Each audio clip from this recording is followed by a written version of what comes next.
സർവേശ്വരനായ എൻ്റെ ഗുരുവിനെ പ്രാർത്ഥിച്ചുകൊണ്ട് ശിശുവിനെ നമിച്ചുകൊണ്ടും വേദിയിലും സദസ്സിലിരിക്കുന്ന ആത്മബന്ധം, നമ്മുടെ ഈ പൗർണമിയിൽ നമുക്കെന്നിങ്ങനെ ഒരു വലിയൊരു കർമ്മം കൂടി കിട്ടിയിരിക്കുക. ഇതിൻ്റെ വലിപ്പം എന്താണെന്നോ ഇതിൻ്റെ മഹിമ എന്താണെന്നും നമുക്കറിയില്ല. കാലങ്ങൾ കുറേ കഴിയുമ്പോഴാണ് ഇതിൻ്റെ എല്ലാം വലിപ്പങ്ങളും മഹിമയും നമുക്ക് മനസ്സിലാക്കുക. കാരണം ഒരിക്കൽ ഗുരു കൊല്ലത്ത് പോയ സമയത്ത് അവിടെ ഒരു ഡോക്ടറുടെ വീട്ടിൽ ഗുരു പോയി. നിങ്ങൾക്കറിയാം, ശ്യാം ഡോക്ടർ, അദ്ദേഹം എപ്പോഴും പറയുന്നൊരു അനുഭവം. അവരുടെ കുടുംബത്തിൽ കുറേ ഡോക്ടർമാരാണ്. ആ ഡോക്ടർമാരാവാനുള്ള കാരണം എന്താണെന്ന് നോക്കാൻ പറഞ്ഞു. അപ്പോൾ അന്ന് അനുഭവമുള്ളവർ നോക്കുമ്പോൾ എന്താണെന്ന് വെച്ചാൽ, കഴിഞ്ഞ യുഗത്തിൽ ഗുരുവിൻ്റെ ഒരു അവധൂതിയുടെ കർമ്മത്തിൽ ആ കുടുംബത്തിലെ ഒരാൾ ഗുരുവിനെ ശുശ്രൂഷിച്ചിട്ടുണ്ട്, മെഡിക്കലി ആയിട്ട്. അതിൻ്റെ ഒരു മഹിമയാണ്. ഇന്ന് ആ കുടുംബത്തിൽ ഏകദേശം 100 ചില്ലാനും ഡോക്ടർമാരാണ്. ഏറ്റവും ചുരുങ്ങിയ ഡോക്ടർ MBBS ഉള്ളൂ, ബാക്കിയൊക്കെ അതിൻ്റെ ടോപ്പിലുള്ള. അപ്പം ഇതുപോലെ നമ്മൾ ഈ കർമ്മം ചെയ്യുമ്പോൾ അറിഞ്ഞോ അറിയാതെയോ നമ്മൾ ഒരു യുഗത്തിൻ്റെ ധർമ്മം തിരുത്താൻ വേണ്ട കർമ്മത്തിൻ്റെ ഭാഗമായി നമ്മൾ പ്രവർത്തിക്കുമ്പോൾ, നമ്മുടെ 2 or 3 തലമുറ കഴിയുമ്പോൾ ഇത് അറിയാൻ അനുഭവമുള്ള ഒരു മകനോ മകളോ നമുക്ക് ജനിക്കുകയാണെങ്കിൽ, അല്ലെങ്കിൽ അങ്ങനെ ഒരു ഗോത്രത്തിലെ അങ്ങനെ ഭാഗ്യമുള്ളൊരു മക്കളോ ഒന്ന് ജനിക്കുമ്പോൾ അവരിതിൻ്റെ കാരണങ്ങൾ അന്വേഷിക്കും. ഇല്ലെങ്കിൽ അവരൊന്ന് ധ്യാനിച്ച് നോക്കുകയോ, അല്ലെങ്കിൽ ഇതുപോലെ നമ്മുടെ ശാന്തിഗിരിയിലെ അന്നത്തെ ഗുരുസ്ഥാനിയടുത്തോ അനുഭവമുള്ളവരടുത്ത് വരുമ്പോൾ അതിൻ്റെ കാരണം ഇതാണെന്ന് നമുക്ക് മനസ്സിലാക്കാൻ സാധിക്കും. നമുക്കറിയില്ല ഇതിൻ്റെ വലിപ്പം എന്താണ്. നമ്മൾ കണ്ടിട്ടില്ല അവിടുത്തെ സൂക്ഷ്മത്തിൽ എന്തെല്ലാം ആരെല്ലാം ഇവിടെ പ്രാർത്ഥിച്ചു. അതുകൊണ്ടാണ് ശിശുപൂജന്യെ എന്നോട് പറഞ്ഞത്, എടാ എല്ലാവരെയും അറിയിച്ചു വേണം ചെയ്യാൻ. ഇത് ചെറിയ കാര്യമല്ല, ഇതൊരു മോചനമാണ്. എന്തിൻ്റെ മോചനമാണ്? നമ്മൾ ആരാധിച്ചവ തന്നെ നമ്മളെ ഒന്ന് നമിക്കുന്നത് നമുക്ക് കാണാൻ പറ്റും. നമുക്ക് പറഞ്ഞാൽ വിശ്വസിക്കാൻ പറ്റും. നമ്മൾ ഇന്നലെ വരെ നമ്മൾ ആരാധിച്ച ശിവനായാലും ശരി, ബ്രഹ്മമായിക്കോട്ടെ, വിഷ്ണു ആയിക്കോട്ടെ, അല്ലെ, ബ്രഹ്മാവിനെ ആരാധിക്കുന്നില്ലെങ്കിലും വിഷ്ണു, ദേവി എന്നീ കർമ്മത്തിലെല്ലാ ആരാധനാ കർമ്മങ്ങളും ഒരു ഘട്ടത്തിൽ അല്ലെങ്കിൽ മറ്റൊരു ഘട്ടത്തിൽ നമ്മുടെ മുന്നിൽ വന്ന് നമിക്കുന്നത് നമുക്ക് കാണാൻ പറ്റും. ഇത് എത്രയോ പേർക്ക് അനുഭവത്തിൽ കാരണമായിട്ടുണ്ട്. അത്രയും വലുപ്പത്തിലാണ് ഈ ആശയത്തിൻ്റെ മഹിമ ഘടകം. അതിന്ന് പൗർണമി എന്ന് പറയുമ്പോൾ, പൗർണമി പ്രാർത്ഥന ഏറ്റവും പ്രധാനമായി നമ്മൾ ചെയ്യുന്നത് പിതൃക്കളുടെ മോചനത്തിന് വേണ്ടിയാണ്. അപ്പോൾ ഒരു പിതൃ നിന്ന് നമ്മുടെ ധർമ്മത്തിന് തെറ്റിച്ചാൽ നമ്മുടെ വഴി തെറ്റും. അത് തെറ്റാതിരിക്കണമെങ്കിൽ ഇവരെ സന്തുലനാവസ്ഥയിൽ നിർത്താൻ നമുക്കൊരു അറിവ് വേണം, അല്ലെങ്കിൽ ഗുരുവിൽ നമുക്കൊരു ഉറപ്പ് വേണം. നമ്മളെപ്പോഴും ശ്രദ്ധിക്കേണ്ട ഒരു പ്രധാന കാര്യം, പൗർണമി എന്ന് പറയുമ്പോൾ വൈകുന്നേരങ്ങളിൽ വന്ന് ദീപം എടുക്കുന്ന ഒരു കർമ്മമായി നിങ്ങൾ ഇതിനെ കാണരുത്. ഇന്നാണ് ഇവിടെ കുറച്ച് പേരെങ്കിലും ഇന്ന് ഇവിടെ കണ്ടതിൽ വളരെ സന്തോഷവും. മറ്റതെല്ലാവരും 5:59 ആരാധന പറഞ്ഞ 5:59 സെക്കൻഡിൽ ഇവിടെ വരും. എന്നിട്ട് ദീപം എഴുതാൻ സമയമില്ല. ഒരു അഡ്ജസ്റ്റ്മെന്റിൽ എന്ത് ചെയ്യും, ദീപം കൊടുക്കും. എന്നിട്ട് ആ 140 റുപ്യ അതിലിടും. എവിടെ? ഇവിടെ ഒരു പാത്രം വെച്ചിട്ടുണ്ട്. എന്തായാലും ഗുരുവിനെ പറ്റിക്കാൻ പേടിയാണ്.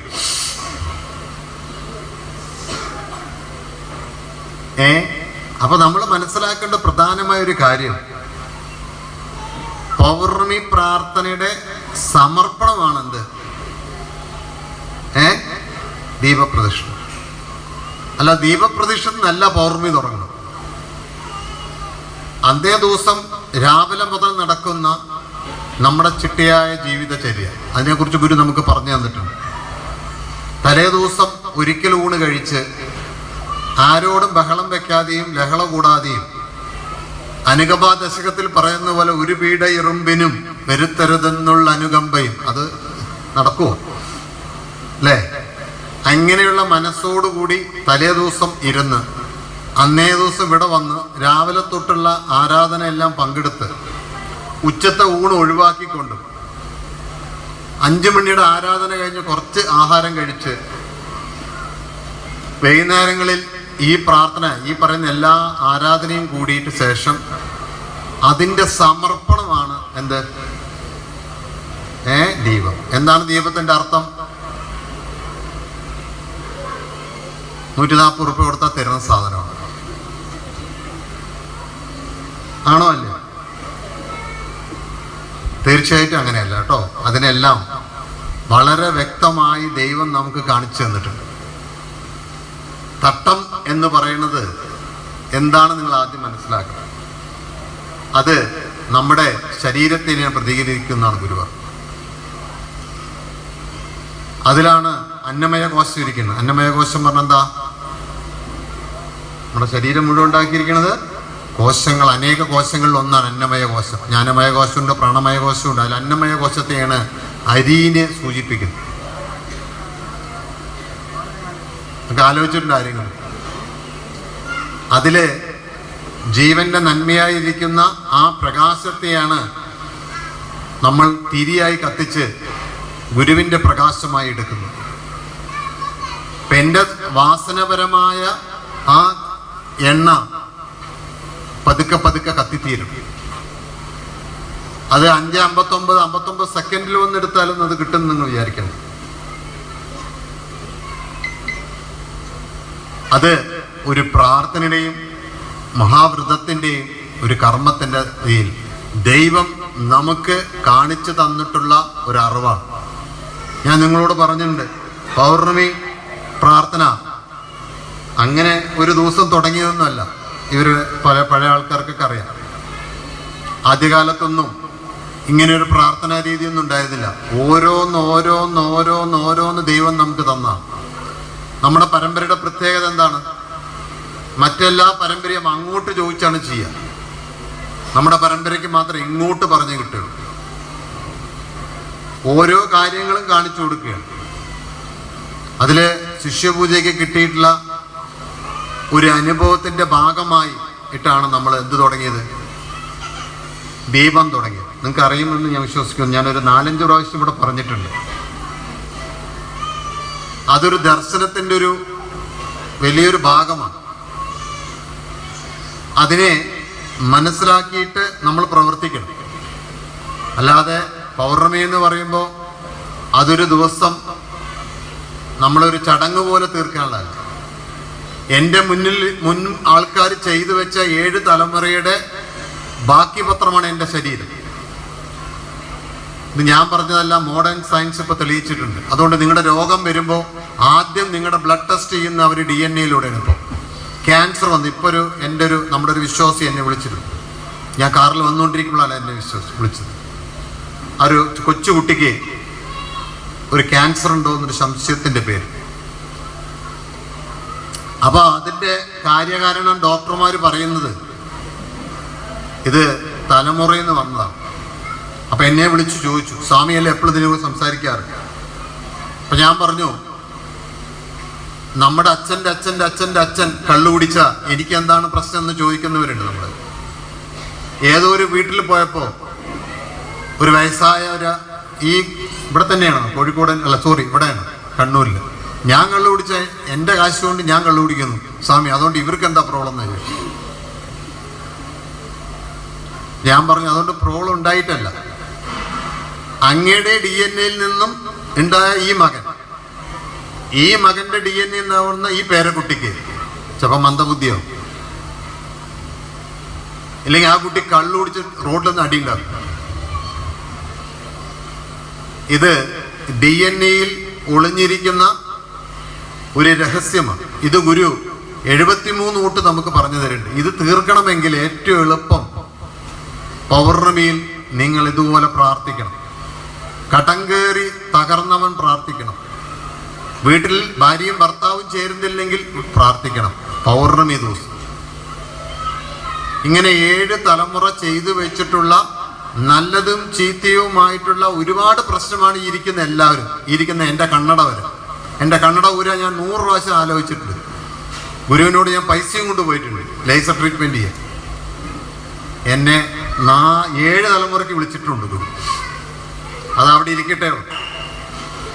ഇത് നിന്റെ ഒരു കർമ്മഗതിയാണ്, അത് തലമുറയിൽ നിന്ന് കിട്ടിയതാണ്, അതവിടെ ഇരിക്കട്ടെ. അത് മാറ്റാനല്ല നീ ശ്രമിക്കേണ്ടത്, അത് സഹിച്ച് അതിനെ തീർക്കണം. അത് എവിടെ നിന്ന് വന്നു ചോദിച്ചാൽ എൻ്റെ തലമുറയിൽ നിന്ന് വരുന്നതാണ്. ഇതേപോലെ തന്നെയാണ് നമ്മൾ ഓരോരുത്തരും ഈ ആശ്രമത്തിന് അകന്നു നിൽക്കുന്നതിൻ്റെ കാരണം. ഇന്ന് രാവിലെ ഇവിടെ ഗുരുവാണി വായിച്ചപ്പോഴും ആ ഗുരുവാണിയിൽ അതാണ് പറഞ്ഞത്. 3 തതുല്യമായി 9 × 3 27 പ്രാവശ്യം ശിഷ്യൻ ഗുരുവിനെ തള്ളിപ്പറയും. ഈ തള്ളിപ്പറയുന്ന സമയങ്ങളിലെല്ലാം അവനെ ഗുരുവിനോട് അടുപ്പിക്കണം എന്നാണ് ഗുരു പറഞ്ഞത്. അത് യേശുവിൻ്റെ കാര്യം എടുത്താലും നമ്മുടെ ഗുരുവിൻ്റെ കാര്യം എടുത്താലും, ഗുരുവിൻ്റെ കൂടെ നിന്ന് എത്രയോ പേര് എണ്ണിയാൽ ഒടുങ്ങാത്തവർ ഉണ്ട്. ഞാൻ പറയുകയാണെങ്കിൽ ഒരു 2000-3000 പേരെന്നെ ഗുരു 1999 മെയ് 6 മുന്നിൽ ഗുരുവിൽ നിന്നും ഗുരുവിനെ വിട്ടുപോയവരുണ്ട്. അവർക്ക് ഗുരുവിനോട് ദേഷ്യം ഉണ്ടായിട്ടൊന്നല്ല, പക്ഷേ ഈ പറയുന്ന പോലത്തെ ഒരു ഋതുരാശിയുടെ ഒരു കർമ്മഗതി കൊണ്ടോ, ആരാധനയുടെ കർമ്മഗതി കൊണ്ടോ, ജന്മാന്തര ബന്ധത്തിന്റെ കർമ്മഗതി കൊണ്ടോ അവർ ഗുരു പറഞ്ഞതുപോലെ മുന്നോട്ട് പോകാൻ പറ്റാത്ത ഗുരുവിനെ തള്ളിപ്പോ പറഞ്ഞിട്ടുണ്ട്. ചിലവരോട് ഗുരു തന്നെ പറഞ്ഞിട്ടുണ്ട്, നീ ഒന്നിലേക്ക് എന്നെ തള്ളിപ്പറയും, അല്ലെ നീ മര്യാദയ്ക്ക് നിന്നോണം. ഇതിന്റെ എല്ലാത്തിൻ്റെയും അടിസ്ഥാനമായി നിൽക്കുന്ന അവന്റെ പ്രകൃതിയാണ്. ഞാൻ നിങ്ങൾക്ക് പറഞ്ഞു തന്നിട്ടുണ്ട് പ്രകൃതി എന്താണ്. ഓരോരുത്തർക്കും ഓരോ പ്രകൃതിയുണ്ട്. ആ പ്രകൃതിയിൽ അവരെ 3 സാധനങ്ങളുണ്ട്: ആരാധനാമൂർത്തിയും അവന്റെ പൃഥുക്കളും അവന്റെ ജീവന്റെ പഴക്കവും. ഇതാണ് നിങ്ങളെവിടെ ഇരുത്തുന്നത്. ഇതിലൊന്ന് തെറ്റിയാൽ അവനിന്ന് കട്ടള വയ്ക്കാൻ ഇവിടെ വരില്ല. ഇന്ന് എന്ത് പറയും? കട്ടള വയ്ക്കാൻ വരുന്ന ദിവസം അവന് വീട്ടിന്റെ മുറ്റത്തെ പുല്ല് വലിക്കാൻ തോന്നും. എന്നിട്ട് അവന്റെ ഭാര്യനെയും ഒരു ബ്ലോക്ക് ചെയ്യും ചിലപ്പോൾ. അല്ലെങ്കിൽ ഭാര്യ എന്ത് ചെയ്യും? അന്ന് നോക്കി എന്തെങ്കിലും ഒരു പ്രശ്നം ഉണ്ടാക്കിയിട്ട് ഭർത്താവിനെ ബ്ലോക്ക് ചെയ്യും. ഇത് നിങ്ങളുടെ വീട്ടിൽ നിങ്ങൾക്ക് കാണാൻ പറ്റും. ഇങ്ങനെയുള്ള ഗതികേടുകൾ നമ്മുടെ വീട്ടിൽ വരുമ്പോഴാണ് നമ്മുടെ വീട്ടിൽ അസ്വസ്ഥതകൾ കയറി വരുന്നത്. ഇത് 7 തലമുറ കൊണ്ട് വരുന്നു എന്നാണ് ഗുരു പറഞ്ഞത്. അതിനെ സപ്പോർട്ട് ചെയ്തുകൊണ്ട് നമ്മൾ 2 കാര്യങ്ങളും കൂടി ചെയ്യും. നമ്മൾ നമ്മുടെ ജാതിയിൽ മുറുക്ക പിടിക്കും. ഏതൊന്നുകൊണ്ടാണോ നമ്മുടെ വാസന നശിക്കുന്നത്, അല്ലെങ്കിൽ വാസന നശിച്ചു പോകേണ്ടത്, അതിന് പകരം ഏതൊന്നുകൊണ്ടാണോ വാസന വർദ്ധിപ്പിക്കേണ്ടത്, അതിൽ കയറി മുറുക്ക പിടിക്കും. അത് മുരുക്കും മുമ്പായാലും സന്തോഷത്തോടെ പിടിക്കുന്നവരാണ് നമ്മൾ. അതോടുകൂടി നമ്മൾ ഗോത്ര രോഗത്തിലും ഗോത്ര സ്വഭാവത്തിലും ചെന്ന് ചാടും.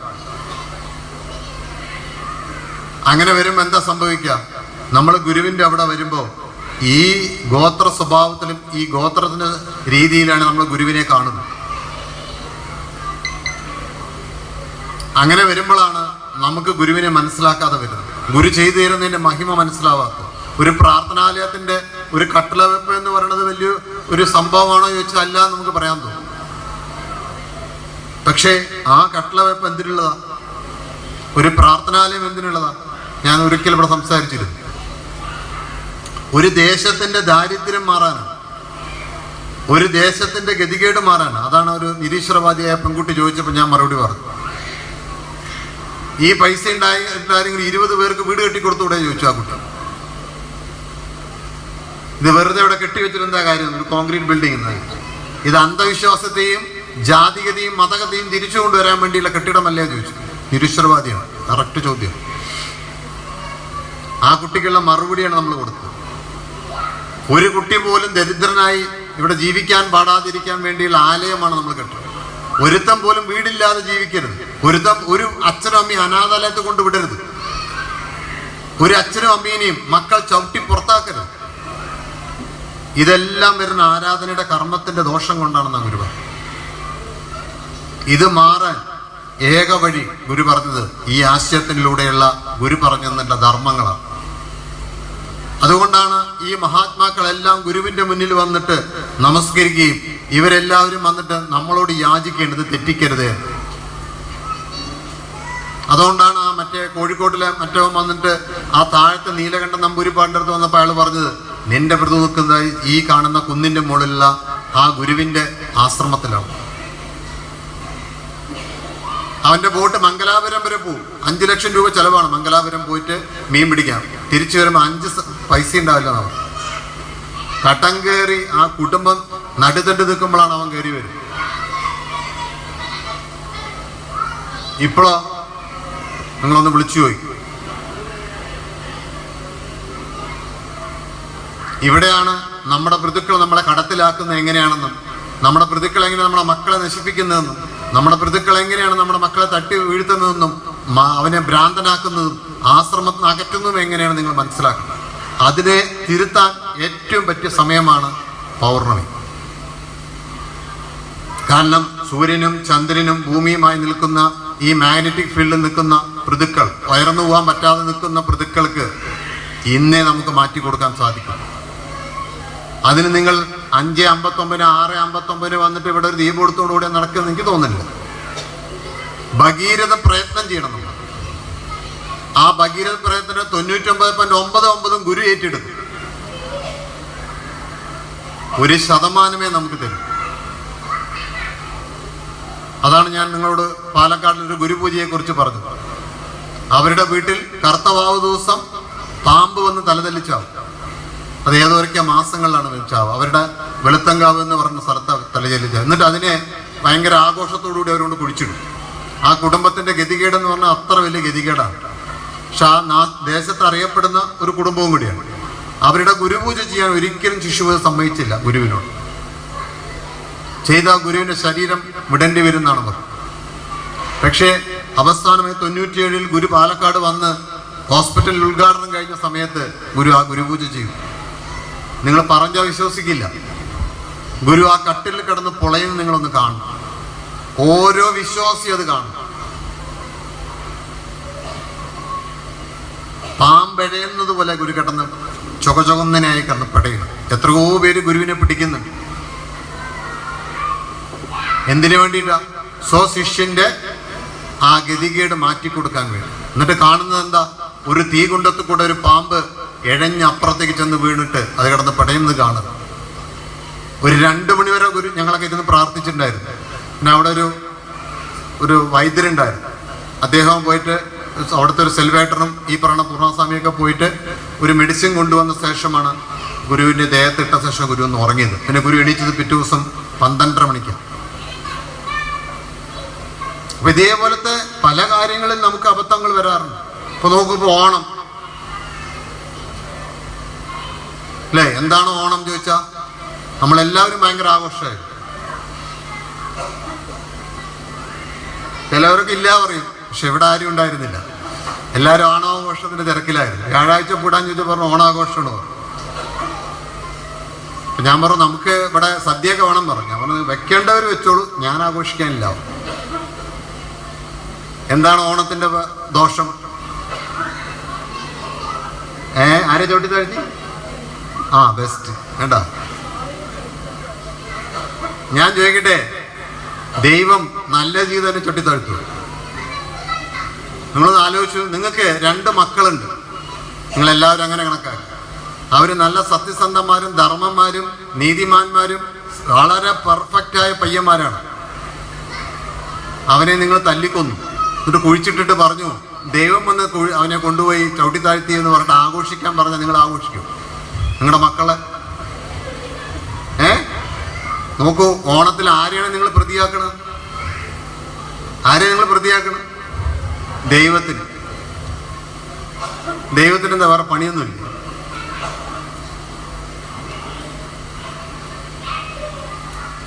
പിന്നെ എന്തിനാ ശാന്തിഗിരിയിൽ ഗുരു ആഹാരം കഴിക്കാൻ വന്നിരുന്നു?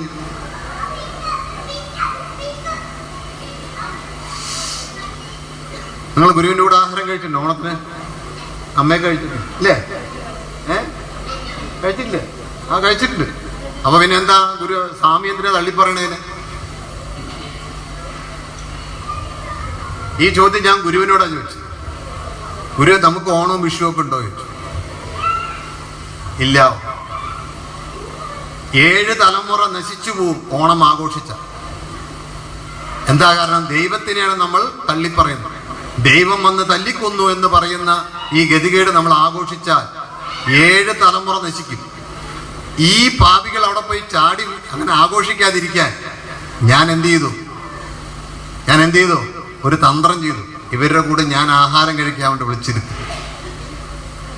ഞാനും ടീച്ചറും ഇങ്ങനെ പഴയ ആൾക്കാരൊക്കെ ഗുരുവിൻ്റെ കൂടെ പോയി ആഹാരം കഴിച്ചു. അന്ന് നമുക്ക് ഓണം വീട്ടിലൊന്നുമില്ല, ഗുരുവിൻ്റെ കൂടെ പോയി കഴിക്കുക എന്നുള്ളൂ.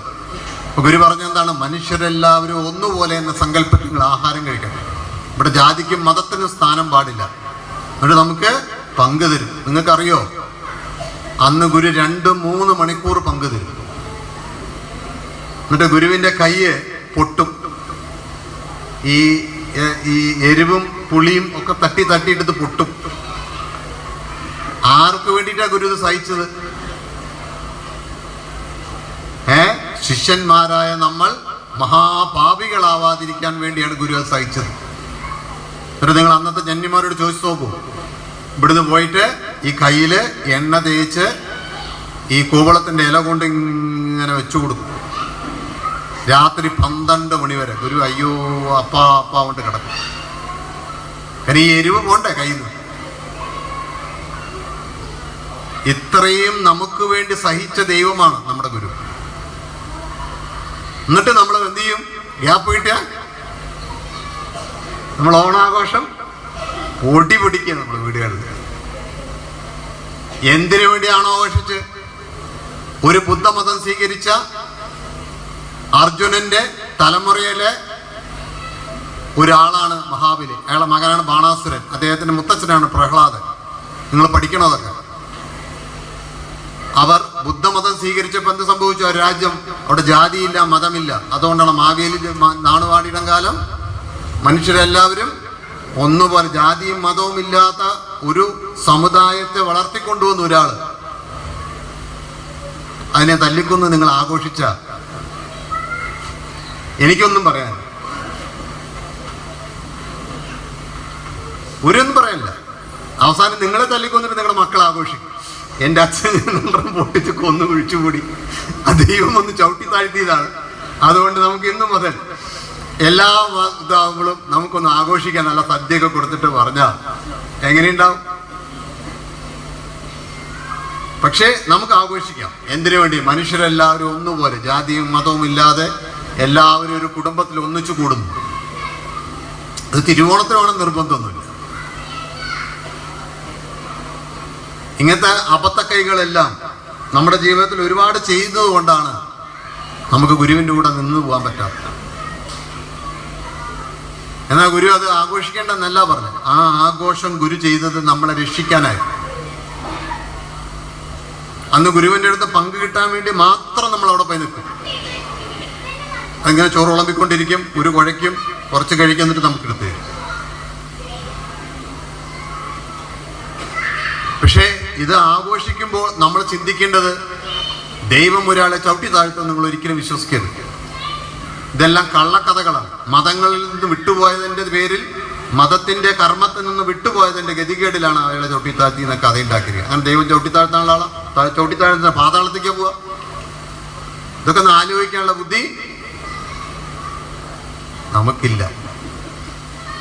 നമുക്ക് ചോറ് നല്ല സദ്യയും നല്ല സാധ്യം കിട്ടിയാൽ മതി, അത് പായസം കിട്ടിയാൽ മതി.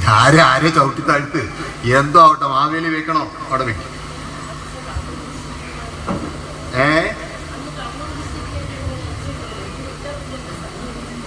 അല്ലെ, എന്തിന് ഇറച്ചി മീനായാലും ശരി, സദ്യ ആയാലും ഇത് രണ്ടും തെറ്റല്ലേ? എന്തിനു വേണ്ടി ദൈവം ഒരാളെ ചവിട്ടിത്താഴ്ത്തി കൊണ്ട് നമ്മൾ ആഹാരം കഴിക്കാം? എത്ര മ്ലാച്ഛമായ കർമ്മമാണത്.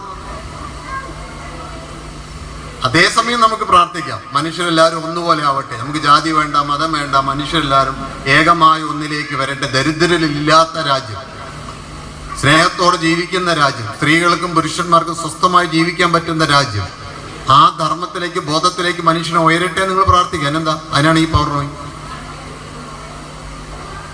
അതിനു പകരം നമ്മൾ ഓണത്തിനായിരുന്നു എല്ലാവർക്കും ഭയങ്കര ആഘോഷം. ഞാൻ പിന്നെ ഇവിടെ പറഞ്ഞു ചെയ്തോളും, ഞാനതിലില്ല. കാരണം ഒരാളെ തല്ലിക്കൊന്നിട്ട് പൂക്കളം ഇടുക 10 ദിവസം. ഇനി ഇത് കഴിഞ്ഞിട്ട് ഒന്നും കൂടി ഉണ്ട്, ഒരു ഓണം കൂടി ഇല്ലേ, 41-ാം ദിവസം മാതിരി ഒരു ഓണം കൂടി ഉണ്ട്. മകം അല്ലേ, എന്ത് മകമാണ്? എന്തോ ഒരു മകമുണ്ട്, പൈനാറാടി എന്തോ അയാളെ കൊന്നതിന്റെ പൈനാറാടി. അയാള് ബുദ്ധമതനായതുകൊണ്ട് തിരിച്ചടിക്കാതിരുന്നു, അല്ലെങ്കിൽ രാജാവായിരുന്നു, അയാളെ പൊട്ടിച്ചിട്ടുണ്ട് വട്ടി. അയാളുടെ മകനാണ് ബാണാസുരൻ. അങ്ങനെ കുറെ പേരുണ്ട് അവരുടെ, അതെല്ലാം പാണ്ഡവഗോത്രമാണ്. ആ ഗുരുവിന്റെ ധർമ്മത്തിൽ നിന്ന് മാറിയപ്പോൾ ഉണ്ടായ കുഴപ്പങ്ങളാണ് അതൊക്കെ. പോട്ടെ, നമ്മളെ സംബന്ധിച്ചോളം നമ്മുടെ ഗുരു നമ്മളെ പഠിപ്പിച്ചത് ഈ ഇതുപോലത്തെ തെറ്റായ ധർമ്മങ്ങളിലൊന്നും നമ്മൾ ചാടാതിരിക്കണം. ഇത് ആഘോഷിക്കുന്നതിന് പകരം നിങ്ങൾ നിങ്ങളുടെ മക്കളെ പറഞ്ഞു ബോധ്യപ്പെടുത്താൻ ദൈവം ആരെയും ചവിട്ടിത്താഴ്ത്തില്ല, നല്ല ചെയ്തവനെ കൊല്ലില്ല, നല്ല ചെയ്തവനെ ദൈവം ഒപ്പം നിന്ന് സഹായിക്കും, മനുഷ്യരെല്ലാവരും ഒന്നുപോലെ ജീവിക്കും. ഇത് എൻ്റെ ഗുരു എന്നെ പഠിപ്പിച്ചിട്ടുണ്ടെന്ന് എന്തുകൊണ്ട് പറഞ്ഞുകൂടാ നിങ്ങൾക്ക്? അത് നിങ്ങൾക്ക് സാധിക്കട്ടെ എന്നും. പൗർണമി ദിവസം സമയം, ആഹാരത്തിന് സമയമായി, ബാക്കി 2-3 കാര്യങ്ങളുണ്ട്, പിന്നെ നമുക്ക് സമയമുണ്ട്, അടുത്ത ഞായറാഴ്ചയൊക്കെ നമുക്ക് സംസാരിക്കാം കേട്ടോ. അപ്പം അത് നമ്മുടെ പ്രാർത്ഥനയുടെ കാര്യം അടുത്ത ഞായറാഴ്ച ഞാൻ സംസാരിക്കാം. നമ്മുടെ ഈ കട്ടള വെപ്പിൻ്റെ കാര്യങ്ങളൊക്കെ കഴിഞ്ഞു. അപ്പം അത് ഇതിൻ്റെ ഒരു പാർട്ടായതുകൊണ്ട് മാത്രമാണ് നമ്മൾ നിങ്ങളെത്ര പ്രാധാന്യത്തോടെ വിളിച്ചത്. എല്ലാവരും പങ്കെടുത്തതിൽ വളരെ സന്തോഷം. ഇത്രയും പേര് വരികയും ഈ കർമ്മത്തിലെല്ലാം നിന്ന് പ്രവർത്തിക്കുകയും ചെയ്തു. ഇന്നലെ മുതൽക്ക് തന്നെ ഇതിനു വേണ്ടി ഒരുപാട് കാര്യങ്ങൾ ഇവിടെ പലവരും പ്രവർത്തിച്ചിട്ടുണ്ട്. പലവരും സമർപ്പണമായിട്ടും കർമ്മമായിട്ടും ഒക്കെ ചെയ്തിട്ടുണ്ട്. അവരോടെല്ലാം ഒരിക്കൽ കൂടി ഗുരുവിൻ്റെ സ്നേഹം പങ്കിടുകയാണ്. നമുക്ക് ഈ പ്രാർത്ഥനാലയം എത്രയും പെട്ടെന്ന് പൂർത്തിയാക്കണം. ഇത് കണ്ണൂരിൻ്റെ ഒരു വിമോചനത്തിന് വേണ്ടി വടക്കൻ കേരളത്തിൻ്റെ സകലവിധ ആരാധനാ ദോഷങ്ങളെയും മാറ്റിയിട്ട് നല്ല ജീവനുകൾ ഈ ഭൂമിയിൽ വന്ന് ജനിക്കാത്തക്ക വിധത്തിൽ ഉയർന്ന ഒരു മഹാധർമ്മം ഉണ്ടാവട്ടെ എന്ന്. ഇവിടെ നിന്നുള്ള വിമാനത്താവളത്തിൽ ഒരു വിമാനത്തിൽ പോലും നമ്മുടെ ഇന്ത്യക്കാർ കയറാതെ ഇങ്ങോട്ടേക്ക് ആൾക്കാർ വന്ന് നമ്മുടെ വീട്ടിൽ പണിക്ക് നിൽക്കുന്ന ഒരു ഭാഗ്യം നിങ്ങളുടെ പേരക്കുട്ടികൾക്കും നിങ്ങളുടെ അടുത്ത തലമുറയ്ക്കും ഉണ്ടാവട്ടെ എന്ന് ഒരിക്കൽ കൂടി പ്രാർത്ഥിച്ചുകൊണ്ട് എൻ്റെ വാക്കുകൾ പരമകാരുണ്യവനായ ഗുരുവിൻ്റെ തൃപ്പാദങ്ങൾ സമർപ്പിക്കുന്നു. സദ്ഗുരുവേശ്വർ.